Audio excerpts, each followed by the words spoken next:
having me on. Thanks for being here. And let's start off with what's going on with real estate.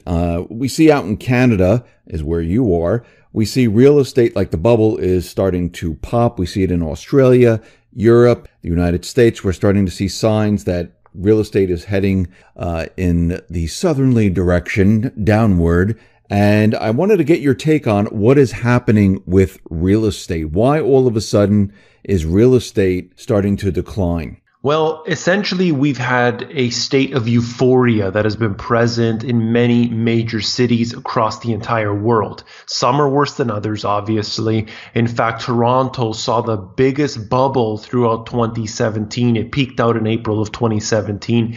The prices were so high at one point that people were literally standing outside of homes with their real estate agents in order to have multiple bid offers on a property. So you could not even place your offer through traditional means. You would call the real estate agent.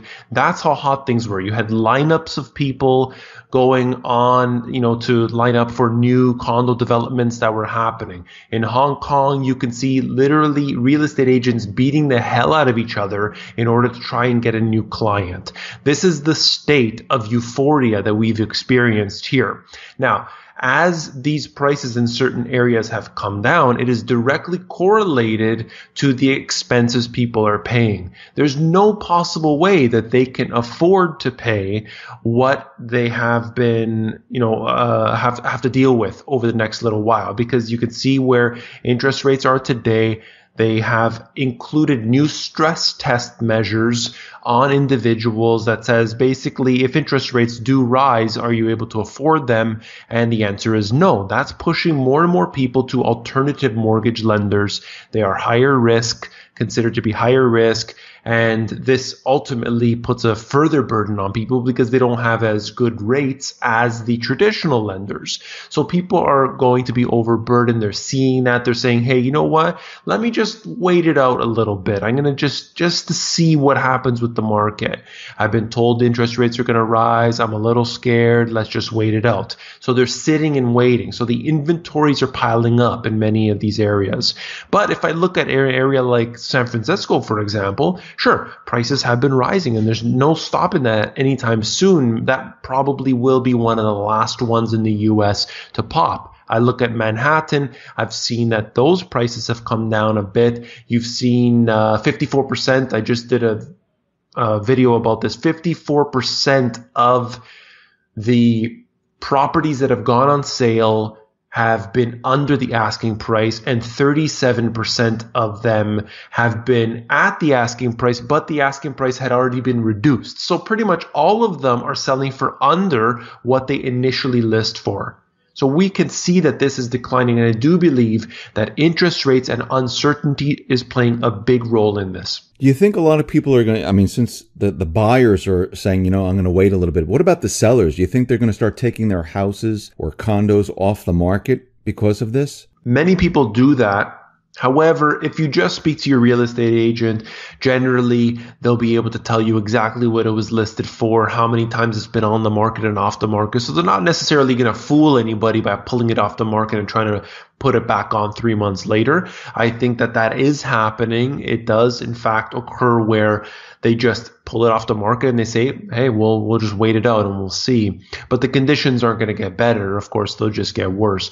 So I don't know exactly what their thought process is. I would suggest if you're going to be selling, just sell it now and take it or leave it. I wanted to move on to the Fed and what the Fed is doing right now with its balance sheet. And what's very interesting, they're doing a couple of crazy things here where they decided to discontinue the Fred graph of their balance sheet, and they're, not putting that data out there on their site anymore. You can get the data in other places, but why do you think they are hiding certain things right now where people really can't see it?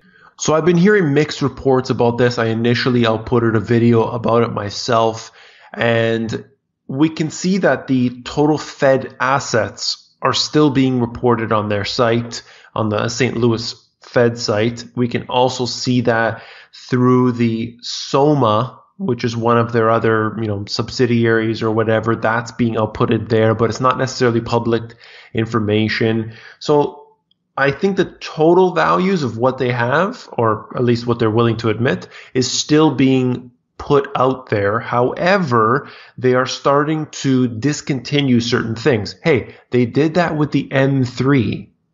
And we know the reason why. And I do believe that this may be just part of all of this to hide and conceal the truth. Whether or not this is, where it will stop, I don't think so. When we saw the same thing, so I did a video and I got criticized about it, but look at what happened with the M3. They were suggesting it was too expensive to calculate. How idiotic is that statement? Because nobody's believing that. But today we just go about and realize, okay, well, M3 is not important anymore, apparently, because it's not on the website. And it's no different than what George Orwell did in 1984, how he described basically removing language so that people can't express exactly what they were trying to feel or let's say as a method of control. If that information is not there, people can't use it in order to make their point, essentially. That's what I'm getting at. And I think that this is what's going to happen. Specifically with this, to me, it doesn't really mean too much because they already printed 16 trillion in addition to the 4 trillion. So they're at 20 trillion. Forget about 4 trillion. It's unbelievable. Now, they also came out with the idea that the yield curve is not a good indicator of a recession now, and they want to change this or get rid of it. And right now, we can see that everyone is reporting on the yield curve, how it's, going to invert, and it's a good signal that a recession is coming because when you look back in time, it tells us a recession, is approaching. I mean, why are they saying that this is not a good indicator? Because they generally like to focus on the fake jobs numbers, the fake unemployment rates, and other silly indicators that are absolutely manufactured. We can see the direct correlation in between the yield curve and recessions. We know that is a fact. Now, I don't think the yield curve causes the recession, but it happens to be a leading indicator. And as far as I'm concerned, there's a direct correlation there, and they don't want to point at it because what I found in my experience is that the Federal Reserve makes a statement, the mainstream media puts it out there, and the financial analysts will then pick that up and actually believe it. I mean, I can't believe people in the financial industry believe what they see on television, but I saw it myself on the trading desks. You'll see that individuals will be watching Jim Cramer and they're literally watching him like as if he's giving real information, as if it's not being bought and paid for. This is how silly people have become. And it's those who were supposedly trusting to do the analysis, to do all of the trading, to do all of this business. And it's a big mistake. The yield curve is something that we should be definitely paying attention to. What you're saying is true. I mean, they put information out there, and a lot of the data that they're putting out there is manipulated, and it's to push a certain narrative. The Fed has also put out there that the tariffs are going to wreck the economy. I mean, in your mind, why are they also pushing that idea? Because, I mean, think about it. They're removing their data from their balance sheet. They're saying that the yield curve is not a good indicator of a recession. And then they're saying that tariffs that Trump is pushing might wreck the economy. Why are they pushing all of this right now? I think that they are clearly worried about what's coming. You can see that there has been a lot of uncertainty recently in the different markets, whether that is real estate, whether that's the financial markets. Look, we're still at a level below that which we had back in January of 2018. And we're not willing to sit here and actually admit that yet. Still, it's as if it never happened. It's so ludicrous to see people out there saying that the stock market keeps rising. It hasn't been rising. Yes, it did all throughout 2017. There's no doubt.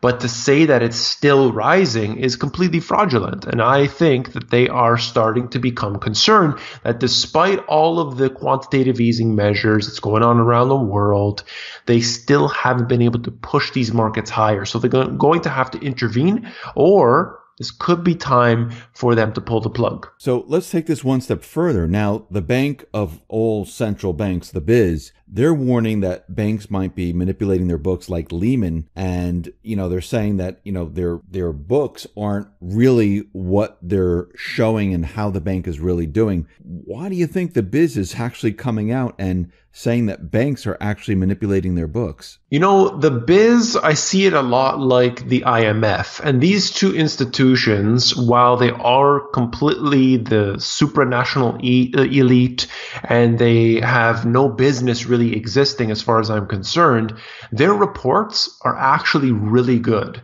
When they output these reports, I'm always looking at them, and they are always generally really pointing the finger at the problem. Their solutions, of course, are terrible, but I really like their reports. It really highlights the fragility of this financial system.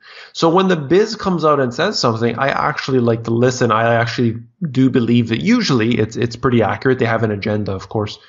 But what they say, like in this way here, it's no different than what we've been researching all along. They are pointing to the same information that we are. So, the BIS is warning us. You think they're trying to separate themselves from what is about to happen? Like they don't want to be out there saying that the banks are strong, the banks are good. You think they're kind of separating themselves so they can say, hey, we told you about this, when everything starts to fall apart? It could be. And I also do think that they know what's going to happen and that they lead up to an event and then they have to be there as part of the solution. So I think that could be part of it as well. As far as I'm concerned, there's no difference between the BIS, the IMF, the World Bank, the G20, and all these institutions. They are all one and the same. So what we get in the end is going to be some sort of, new system that they put in place, and then they will be able to say, oh, look, we told you this was coming, so we've been working on a solution. So we're not just seeing it from the BIS, and you mentioned the IMF, they're one and the same. The IMF says they need a rainy day fund for the EU. Why do you think they are out there putting that message out there? I think that it's quite a joke to suggest this because we've already seen what the central banks are doing. They've intervened at a level that historically has never, ever happened before. They have printed approximately $20 trillion, and I've seen different numbers, depends on what you include. But the central bank balance sheets have gone up $20 trillion over the last, I think it is maybe since the year 2000, it's gone up $15 trillion since the Great Recession financial crisis time frame. That is beyond anything we've seen in modern history. And they say we need a backup fund. Well, what was all that? What was all that money? Where is it? What's it doing right now? So they want a rainy day fund. How big does it have to be? We saw at the World Economic Forum in Davos, they said we need a $100 trillion bazooka. That's the most ridiculous thing I've ever heard because, where does it stop?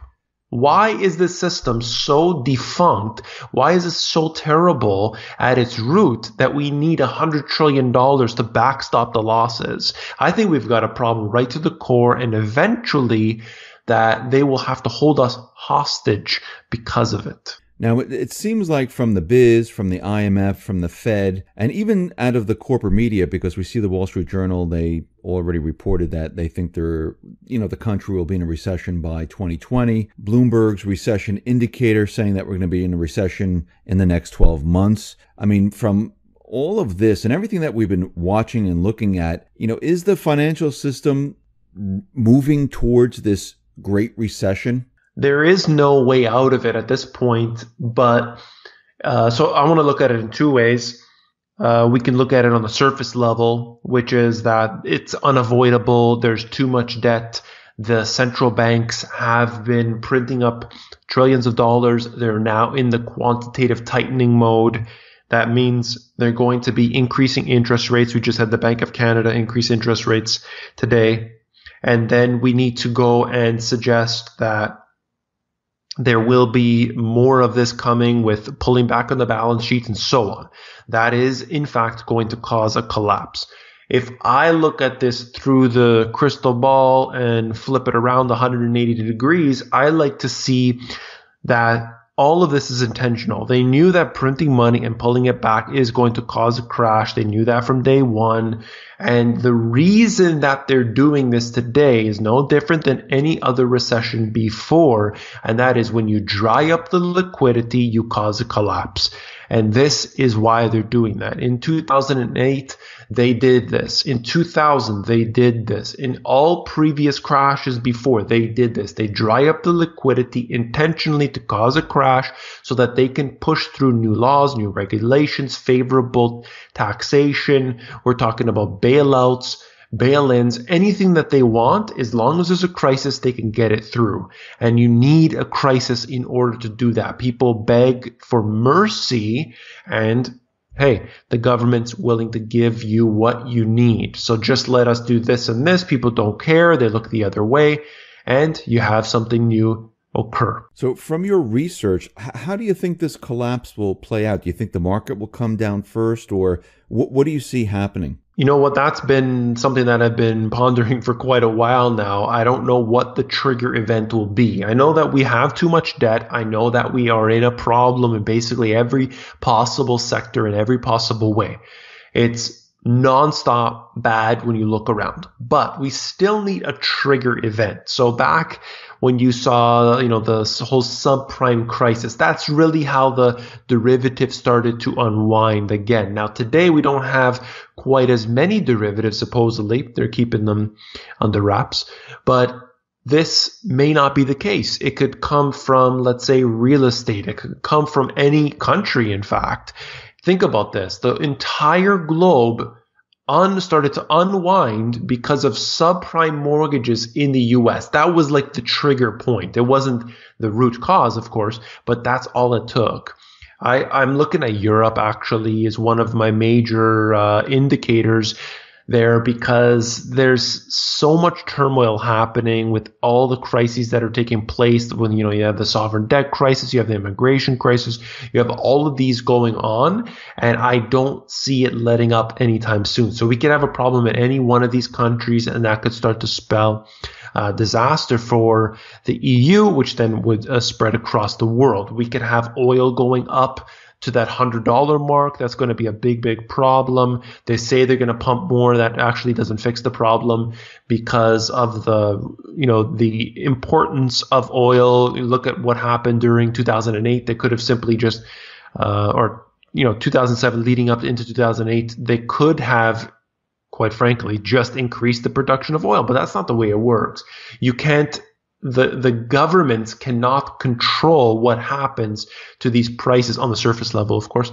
They can't control it. It is, in fact, happening without their ability to manipulate this and say, oh, we'll pump more, we'll take more out. Look at what occurred with oil when it dropped down to $30 a barrel.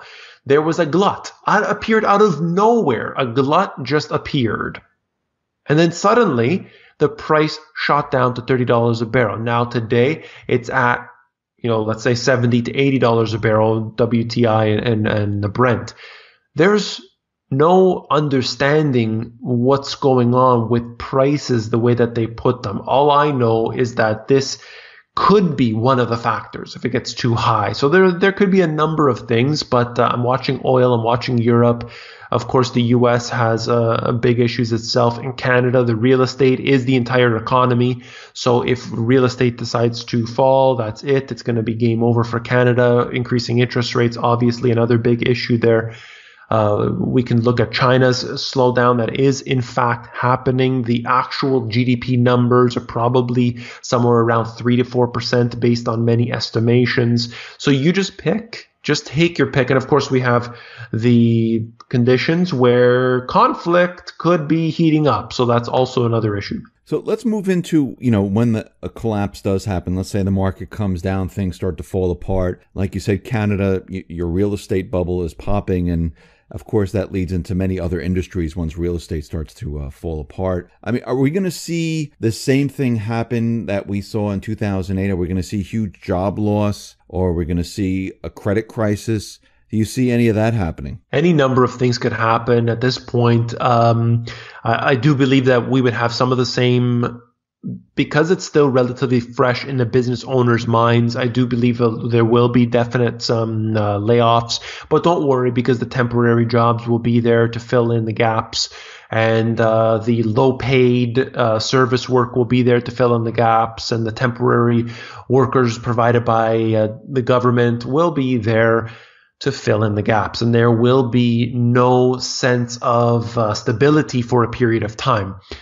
We are going to have the potential that asset prices will fall in a deflation at first, but it won't take long for the central bank, in this case the Fed, to ramp up the printing presses yet again. There's going to have to be a time in which we engage in a QE4. There's no way around it.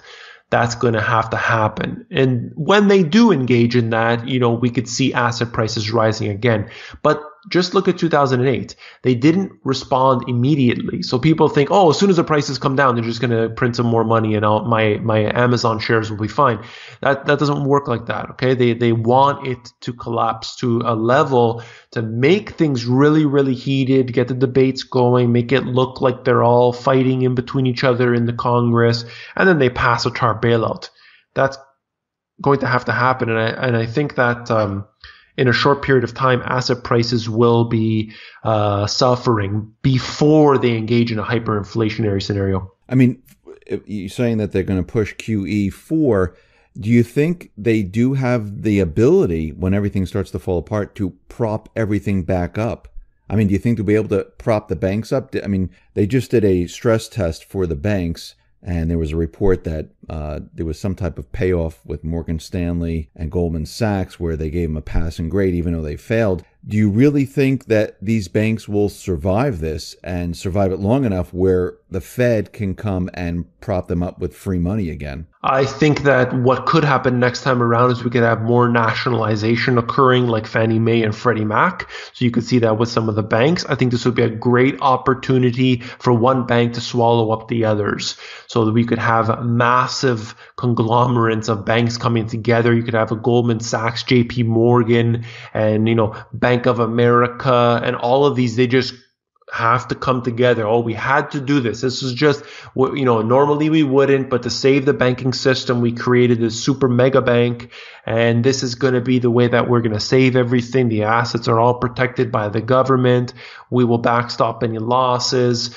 We'll get the Fed out there. They're going to start printing some money. They'll get the stocks to come back up. They can do it. I think they can do it. But ultimately, what's going to happen as a result is more power and control for the government, as well as, more importantly, the supranational elite. Now, what about the interest rates? Are they going to start dropping them very, very quickly? I mean, do you think we'll end up in the negative territory with interest rates? It seems, well, that's something. In Europe, you could say yes, for sure.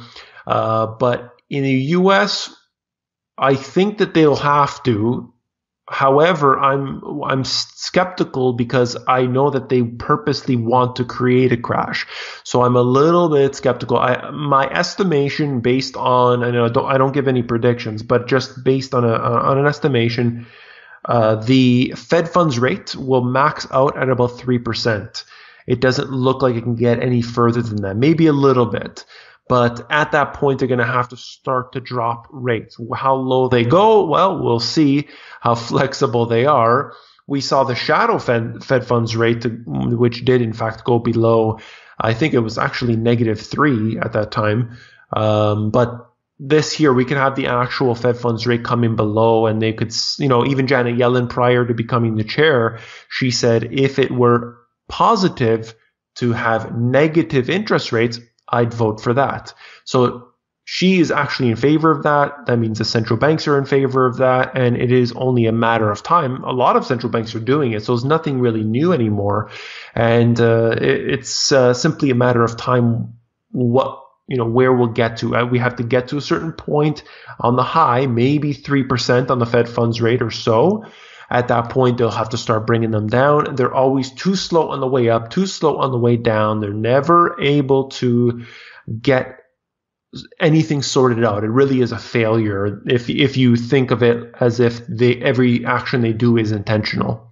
So you said that the central bank, they want to trigger something and they want to bring it down. Why do you think they want to bring it down right now?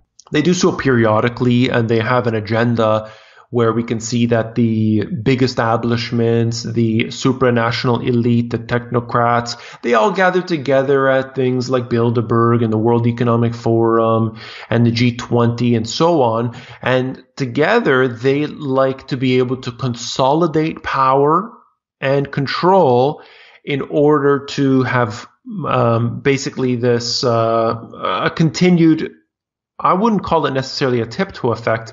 It's more of like a staircase where every so often they get more and more power. They're doing that. They've been doing it for a very, very long time. Every crisis, they're always getting more power, more control. There are mergers and acquisitions taking place, and we have bigger and bigger conglomerates. The media is owned by just a few companies, and you could look into that more deeply, where you see 147 companies basically own the entire world. This is always the case where it happens after or around that time frame of a collapse or a crash or a crisis of some sort around the world. This is what they do, and they are able to make these leaps in these crisis timeframes. Do you think when the system comes down, do you think other countries will start to lose faith in the central bank system? I mean, we see the BRICS system, we see Russia, we see China, and many other countries. Do you think more countries will move away because of what happened? I think so, to some degree. I mean, we can definitely see the alliance going on between China and various other countries, Russia being number one, but China's basically trying to do business with anybody the U.S. doesn't want to do business with, and that's very smart business for them. I definitely see that occurring. You could see how they're setting up the AIIB. They're trying to engage in and build basically the infrastructure, either physical or financial, where they are going around the systems that the West and the US have built. They also are talking about creating their own internet with Russia and everything else. I don't know how all that's going to take place. I mean, we're talking billions and billions and billions of dollars and years of development, but that could be the case. They're trying to, with the petro yuan, they're trying to sort of get around that. It's still very, very early at this point, but it is pretty important to the globe already. So I think that it is definitely the case. Whether or not we're going to see that in the next few years, I don't really necessarily think so. But it's a step-by-step series of events that happens. It's going to take decades before they can really wean off of it entirely. Do you think the central banking system, are they prepared to move us to a different system when the system comes down, maybe to an SDR system or some other type of system? Oh, for sure. That has been in the works for quite a long time. That is, in fact, the desire of the technocrats. They really want this, and they will push ahead for it. They need a crisis to do it. So if the crisis is big enough, they can try and push for it. We've had talks of it before brought up, maybe we should have one currency and this and that, but it's sort of just put aside. So I don't know how long it's going to take to get something like that in. All I know is what my thoughts of this are. We would have something like the IMF's SDR, which is already being used today. It doesn't even need to be created. Doesn't need to be, some sort of conspiracy. It does exist already, despite what some people believe anyway. And you can actually have that backing our currencies, our national currencies. So in doing so, you would have the average citizen wouldn't know the difference. But behind that is a system of control. and they're able to manipulate. They're able to say, oh, your deficits are too great. You will have to be burdened in some way, austerity measures, increased taxations, and so on. So let me just ask you this. If we move to this SDR system, does the Fed lose the ability to create currency like they're doing? I mean, will the dollar still be the reserve currency, or is it now the SDR? That's something I'm not aware what they'll do, to be honest with you. I do believe that all the central banks will still be there and they will probably issue the currency, but I think somehow in behind the scenes you're going to have some sort of supranational entity like the IMF dictating what can really happen.